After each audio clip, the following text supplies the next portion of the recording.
Hello, ഇന്ന് ഞാൻ വന്നിട്ടുള്ളത് നല്ല ടേസ്റ്റി ആയിട്ടുള്ള ഒരു മസാലക്കറിയാണ്.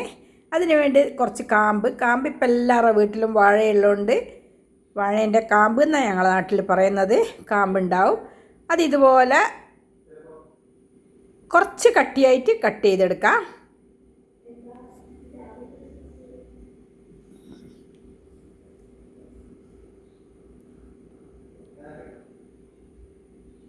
അതിൻ്റെ നൂലെല്ലാം ഇങ്ങനെ കട്ട് ചെയ്യുമ്പോൾ തന്നെ നമ്മളെ കയ്യിലേക്ക് വരും.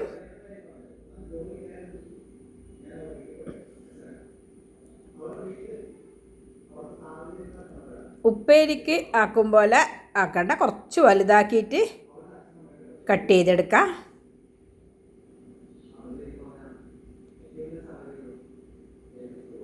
ഇത്ര എണ്ണത്തിൽ എല്ലാം കട്ട് ചെയ്തെടുക്കാം. ഇനി ഒരു കുക്കർ എടുത്ത് അതിലേക്ക് ഇത് കട്ട് ചെയ്തതൊക്കെ ഇടാം. കുറച്ച് മഞ്ഞൾപ്പൊടിയും കുറച്ച് ഉപ്പും ഇട്ട് കുറച്ച് വെള്ളം ഒഴിച്ച് ഒരു 2 വിസിൽ വരുന്നവരെ അടുപ്പത്ത് വെക്കാം. ഇനി ഇതിലേക്ക് കുറച്ച് മസാലക്കൂട്ട് വേണം. അതിന് കുറച്ച് പെരിഞ്ജീരകം, ഒരു പട്ട, 2 ഏലക്കായ്, കുറച്ച് വെളുത്തുള്ളി, കുറച്ച് ഗ്രാമ്പ്, 2 പച്ചമുളക്, എരിവിനനുസരിച്ചിട്ട് ഒരു പച്ചമുളക് ആക്കാം. പിന്നെ കുറച്ച് ചെറിയ ഉള്ളി, കുറച്ച് കുരുമുളക്, ഒരു ബേ ലീഫ്, കുറച്ച് സാധാരണ മുളക്, ചുവന്ന മുളക്. ഇതെല്ലാം കൂടി ഇട്ടിട്ട് ഒന്ന് ക്രഷ് ചെയ്തിട്ട് വരാം. ഈ കറി നമുക്ക് ചപ്പാത്തീൻ്റെ കൂടി ചോറിൻ്റെ കൂടി എല്ലാം കഴിക്കാം കേട്ടോ. കഴിക്കാത്ത കുട്ടികൾ പോലും ഇത് കഴിക്കും.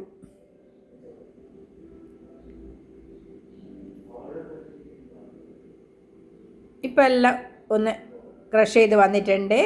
ഈ സമയം കൊണ്ട് നമ്മളെ കുക്കർ വിസിൽ വന്ന് കഴിഞ്ഞിട്ടുണ്ട്.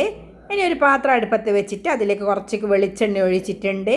അതിൽ കുറച്ച് വെളുത്തുള്ളി കട്ട് ചെയ്തിടാം. ഇനി അതിലേക്ക് കുറച്ച് പെരിഞ്ജീരകം ഇടണം.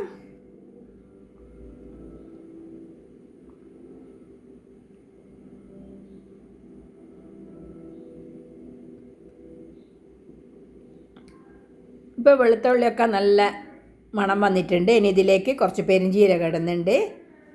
1 ടീസ്പൂണോളം പെരിഞ്ജീരകം ഇട്ടിട്ടുണ്ട്. അതും കൂടി ഇളക്കി ഇനി നമ്മൾ മിക്സിയിൽ ചതച്ച് വെച്ച അത് ഇതിലേക്കിട്ട് അതിൻ്റെ പച്ചമണം മാറുന്നത് വരെ ഒന്ന് ഇളക്കിക്കൊണ്ടിരിക്കാം. ഇനി 2 സവാള ചെറുതായി കട്ട് ചെയ്ത് അതും കൂടി ഇതിലേക്കിട്ട് ഒന്ന് വഴറ്റാം. ഇപ്പം അത് വാടി വന്നിട്ടുണ്ട്. ഇനി അതിലേക്ക് കുറച്ച് ഉപ്പ്, നമ്മൾ കാമ്പിൽ ആദ്യം കുക്കറിൽ വെക്കുമ്പോൾ ഉപ്പിട്ടുകൊണ്ട് ഇതിൽ വളരെ കുറച്ച് ഉപ്പാണ് ഇട്ടത്. ഇനി ഇതൊന്നും കൂടി അടച്ച് വെച്ചിട്ട് ഒന്ന് നല്ല പോലെ വാടട്ടെ. ഇനി ഒരു തക്കാളി കട്ട് ചെയ്ത് അതും കൂടി ഇതിലേക്ക് ഇടാം.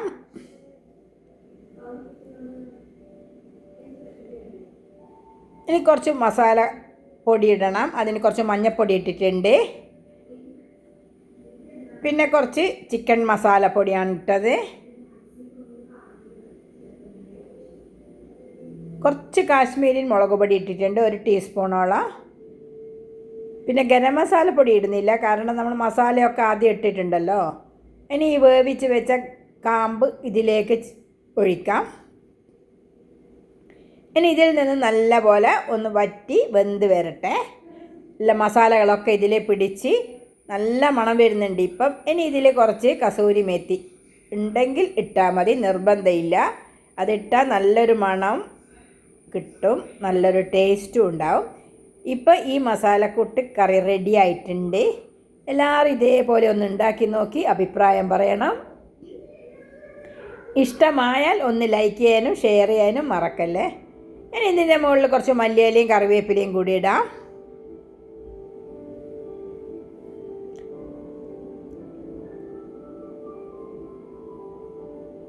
ഇത്രയേ ഉള്ളൂ ഇന്നത്തെ. Okay, thank you.